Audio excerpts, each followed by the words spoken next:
તો આ તરફ છોટાઉદેપુરમાં વનકર્મીને ફાડી ખાનાર દીપડો પાંજરે પુરાયો। આંબાખોટ પાસે વનકર્મીને ફાડી ખાનાર દીપડો પાંજરે પુરાયો છે। વન વિભાગના પાંજરામાં આદમખોર દીપડો પુરાયો છે। તો વનકર્મીને ફાડી ખાનાર દીપડો હવે પાંજરે પુરાયો છે। સ્થાનિકોએ પણ રાહતનો શ્વાસ લીધો છે। આંબાખોટ પાસે વનકર્મી પર દીપડાએ હુમલો કર્યો હતો અને ત્યારબાદ વનકર્મીનું મોત નીપજ્યું હતું। ત્યારે વન વિભાગને જાણ કરવામાં આવી હતી। વન વિભાગે દીપડાને પકડવા માટે પાંજરા ગોઠવ્યા હતા। હવે આખરે આદમખોર દીપડો પાંજરે પુરાતા સ્થાનિકોમાં રાહતનો શ્વાસ।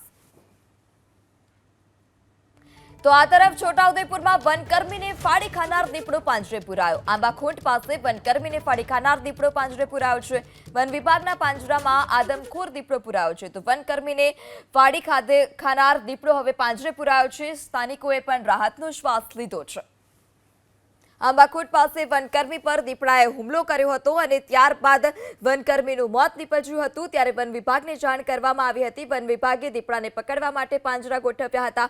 હવે આખરે આદમખોર દીપડો પાંજરે પુરાતા સ્થાનિકોમાં રાહતનો શ્વાસ।